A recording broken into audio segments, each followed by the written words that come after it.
Kiek švietimo sistema ir tėvai investuoja į vaiką? Pokalbis su Kauno miesto savivaldybės švietimo skyriaus vedėju Antanu Bagdonu. Tai, gerbiamas vedėjau, jūs viename pokalbėje paminėjote, jog kauniečiai moksleiviai yra labai išsimokslinę, labai raštingi. Ar tai yra tiesa?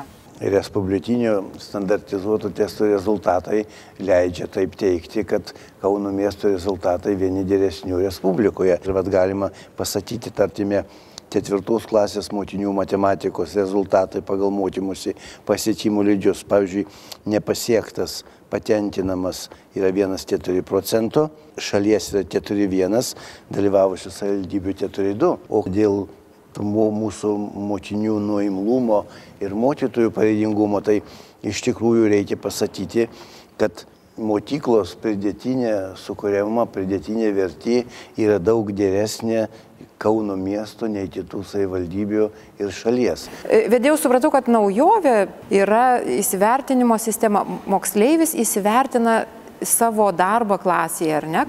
Tarkime, gal moksleivis ten taip sistemingai ir neįsivertina, bet reikia to siekti. Bet yra pačios mokyklos įsivertinimas, būtent kaip procesai vyksta, kokios žinios yra pasiekimės, kokie yra gebėjimai. Tai yra savęs įsivertinimas arba mokyklos įsivertinimas.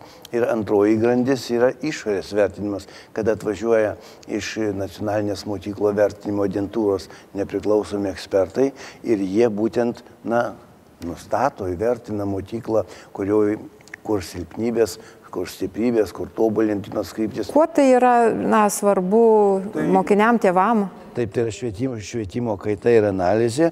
Jau 5 metai, kaip leidžiamas leidinys. Čia yra leidinys mokytojam? Ne, čia yra visiems pasaulyje gyvenantiems. Nes yra tinklalapyje, kas moka lietuvių kalbą, kiekvienas gali susipažinti. Tai yra ir brandos egzaminai, tarkime, tai yra ir ūkio reikalai, ir demografinė situacija, ir, tarkime, sakysime, kaip kuri mokykla atrodo pagal miesto vidurkį. Kaip kuri mokykla atrodo Kaune?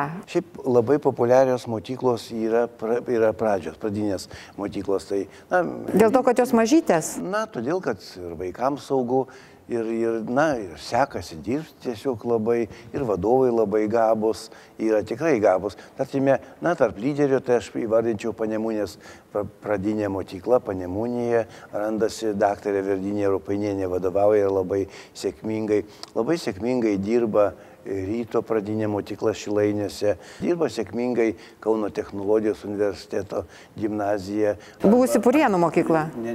Tai yra daktaras Bronislavas Burdis, direktorius. Tiek žinau, dabar jis jau nebedirbs daugiau, bet pavardinti ir mūsų. Tarkime, į buvusi Purienų mokykla, dabar Kauno technologijos universiteto licėjus, tai technologinio profilio mokykla. Tarkim, Kazio Griniaus prezidento vardo progimnazija arba Vinco Kudirkos progimnazija, Senamiesčio progimnazija. O iš tikrųjų, ką tai reiškia, gera mokykla ar bloga? Ar tai reiškia, kad abiturientas įstos į savo norimą specialybę, ar ką dar tai reiškia? Tai gera mokykla ten, kur pirmiausia, gerai vaikai ne tik mokomi, bet yra ir saugus vaikai, ugdomos jų vertybės, gebėjimai, ne vien tik tai kažkokios tai sausos žinios. Gerai išlaiko valstybinius egzaminus, nėra ryškios, tarkime, tų patyčių klausimo ir taip toliau. Labai aiški lyderystė, sakysime, ir be abejo, kad pasiekimai ir pažanga. Gerai, jūs užsiminėte apie patyčias. Ką švietimo skyrius padarė, kad šitos blogybės sumažėtų mokyklose? Aš įsivaizduoju, kad išgyvendinti visiškai neįmanoma, nes yra uždaras ratas, ar ne?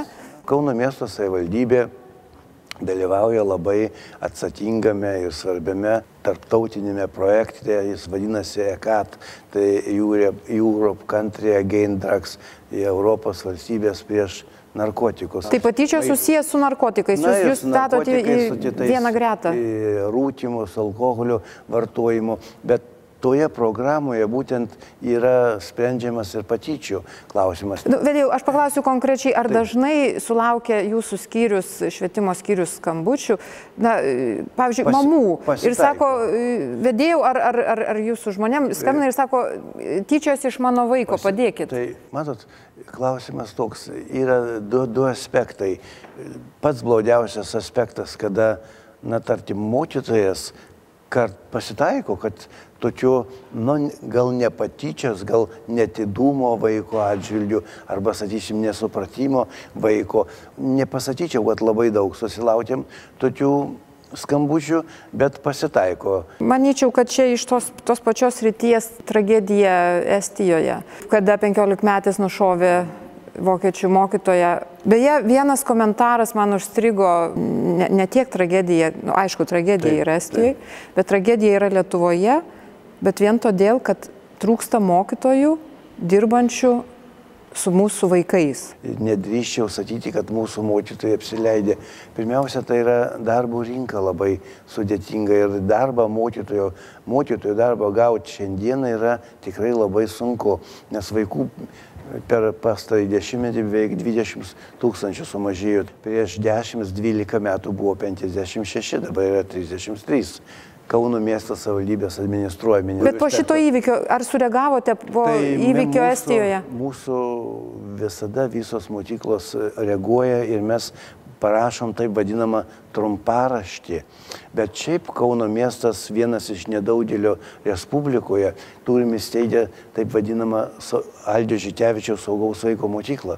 Ir būtent ši mokykla mieste koordinuoja visą šitą prevencinį darbą, įvairius renginius organizuoja ir alkoholio, tabako, narkotikų prevencijos programas. Ir aš tai nelabai tikiu, kad pas mus bent negirdėjau, kad koks tai vaikas būtų į mūsų mokyklą, na, atsitempęs, net taipgi pasakysiu, kažkokį tai šaunamąjį ginklą arba ten kokiu su peiliu kažką tai grasintų. Gyvenam technologijų amžiuje, kada mokinys laisvai prieina prie visų šaltinių ir kartais gali būti protingesnis už mokytoją. Tai labai gražu, kad mokiniai protingesni. Ne kad mokiniai protingesni už mokytoją, bet kad mokiniai, na, perauga, kaip sakyti, savo mokytojus. Bet mokytojas stresuoja.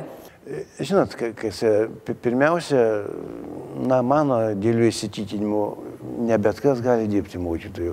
Absoliučiai sutinku su jumis. Čia reikia gal, na, ne kaip kunigo pašautimo, bet tikrai reikia tinkamo pasirengimo. Aš sakyčiau, netgi didesnio.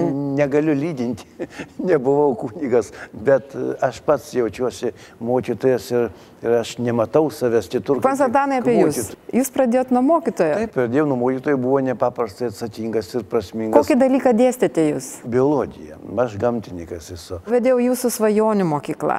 Tai svajonių mokykla tai yra gera mokykla, kur vaikas, na, įgyvendina savo lūkesčius, sakysime, kur yra bendravimas ir bendradarbiavimas, kurioje visiems gera būti, juk žmogus turi mokintis prasmingai būti.